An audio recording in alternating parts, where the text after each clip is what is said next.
Hello, how are you? I want to talk today. Nope. Hi, I'm Karen Barno and welcome to my video. I want to discuss today about shadows. These childhood shadow imprints that are pieces of us that get buried away. They get put away. A lot of people consider it their dark side. And they consider it their dark side because when they look at it and they pull out a shadow to look at it, it's something they don't really want to look at because it scares them. Now let me back up and explain what shadows are. Childhood shadow imprints are parts of your personality, parts of things that you just fundamentally did that somebody else didn't accept.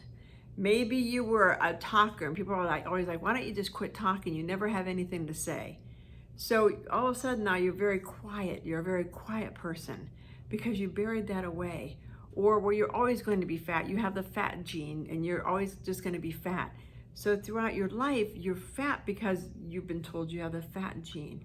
Or you know what, you're never going to be as smart as your brother or your sister, or you're never going to play piano like your aunt, or you're never going to write books like so-and-so. So you take that and you bury it away. These things are said to us when we're young. That's why I call them childhood shadow imprints. It's not that as we get older, people don't say things and we have a tendency to tuck it away. But when we're young, we tuck it away because we don't even know it's there. We don't even remember the comment being made. We just kind of put it away. You know, I had a speech impediment, and for years I was told, well, you're just slow. You're not as smart as everybody else. Because I had a speech impediment. Now, I'm not sure how speech impediment, you can't say your R's and your S's, link up into your slow or your special needs, but back then they linked them together. So for years, I was convinced I wasn't very smart. So I went the opposite way and became an overachiever, but not until I graduated from high school. When I graduated from high school, I graduated in the bottom 5% of my class. I had to look at my diploma walking off the stage to see if it was signed because I didn't apply myself, because why bother? I'm slow. But as I got older and I started doing things and I went into the military and I decided to go to school, I had an algebra teacher and I looked at him and said, you know, I'm just not good at math. And he looked at me and shut that right down. He's like, I don't want you to say that. If you're not good at math, it's because you haven't been taught by a good teacher. If you stick with me, I will teach you math.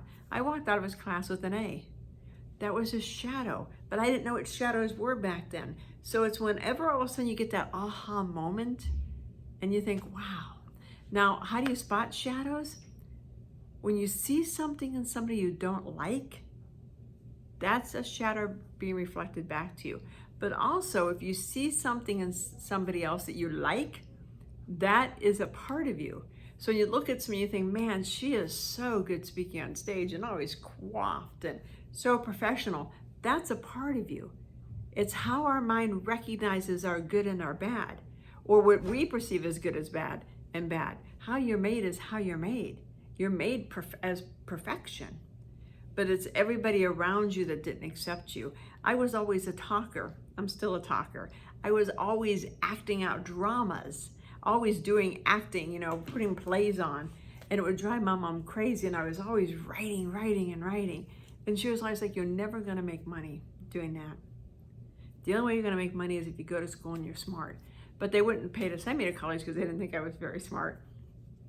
So anyway, you recognize these pieces in you and you see something and you think, man, I don't like that about her or him. You really need to sit and take time and think, why don't I like that?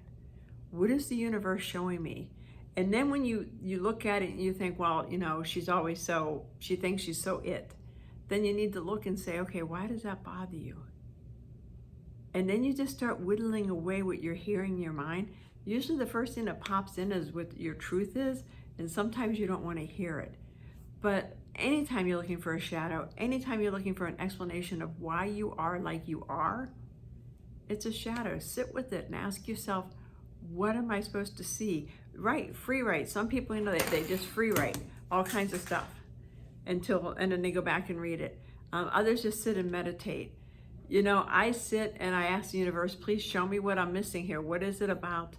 Why, it could be why can't I I've been able to lose weight to a certain weight. I've been able to get to 160. I know I'm still heavy.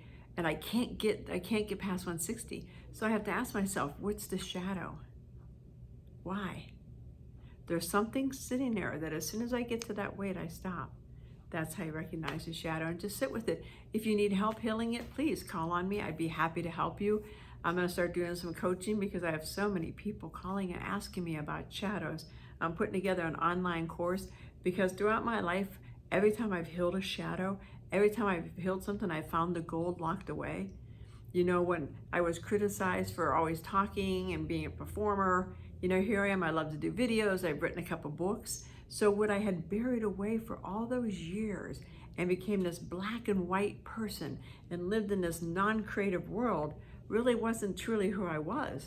Truly who I was is a very creative, you know, a little bit of black and white here, a little bit of, you know, systems, but a creative person. The real you is buried within your shadows. And when you pull that person out, you're going to find your gold. You're going to find your passion and your purpose. And don't you deserve to do that? If you have any questions, let me know. If you're on my Facebook page, you can write comments below. If you're on my website, check it out. Please let me help you, because healing shadows, healing your past shadow stories ignites every possibility. It lights you on fire to discover who you really are. And it's an art of discovering you. Talk to you later.